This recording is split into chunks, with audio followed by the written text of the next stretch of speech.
वक्फ संशोधन बिल को लेकर विपक्ष और मुस्लिम पर्सनल लॉ बोर्ड के सुप्रीम कोर्ट में जाने के बयान पर मंत्री विश्वास कैलाश सारंग का बयान सामने आया। सारंग ने अपनी प्रतिक्रिया में कहा कि सभी को अधिकार है, जिसको जहां जाना हो जाए। दिक्कत यह है कि अखिलेश यादव हो या विपक्ष के नेता अल्पसंख्यकों को केवल गुमराह करने की राजनीति कर रहे हैं।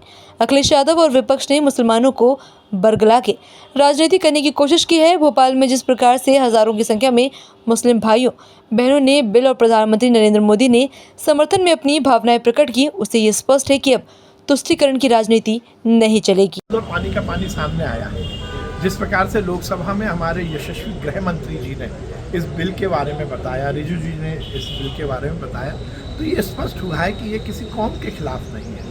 ये व्यवस्था में को सुव्यवस्था में परिवर्तित करने का एक सरकार का बहुत ही सार्थक और सकारात्मक प्रयास है।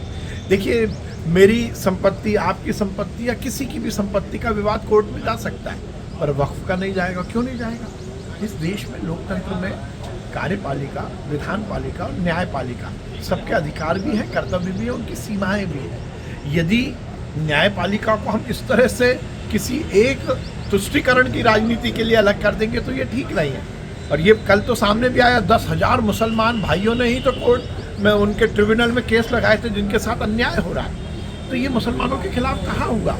अब यदि आप केवल, आपकी राजनीति खत्म हो रही है, आपकी बेजा संपत्ति जिस पर आपने वक्फ की संपत्ति पर कब्जा किया है वो इधर उधर हो रही है, तो आपके पेट में दर्द हो रहा है। ओवैसी जी ने कल जो हरकत की, क्या वो संवैधानिक है? क्या उनको लोकतंत्र के शुभ और पवित्र मंदिर में बैठने का अधिकार है? क्या वो ये मानते हैं कि ये पाकिस्तान है? ऐसी हरकतें तो पाकिस्तान में होती। आपने बिल की प्रति फाड़ दी।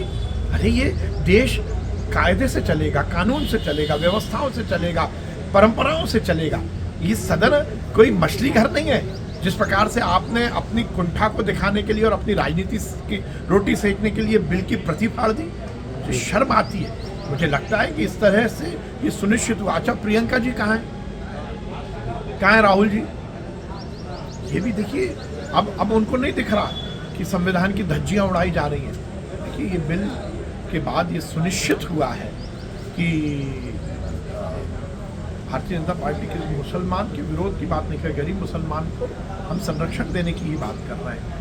अब आगे आए ना लोग, क्यों इस तरह की बातें कर रहे हैं? नेपाल के मुस्लिम भाई और बहनों ने इतिहास रचा है। जिस प्रकार से हजारों की संख्या में मुस्लिम बहन और भाई आगे आए और उन्होंने इस बिल के समर्थन में पटाखे चलाए, आतिशबाजी चलाई, ढोल बजाए, मोदी जी के समर्थन में नारे लगाए, तो ये सुनिश्चित है कि जिस मुसलमान भाई बहन ने ये परिवर्तन के बिल को पढ़ा है, उसके बारे में ज्ञान लिया है, उसने समझा है कि ये अच्छा बिल है, किसी के खिलाफ नहीं है। जो तो एक है सब। और फिर मैं कहूँगा ना, किसी कौम के खिलाफ नहीं, कौम के गरीब को संरक्षण देने वाला कानून है, तो कौन खिलाफत करेगा?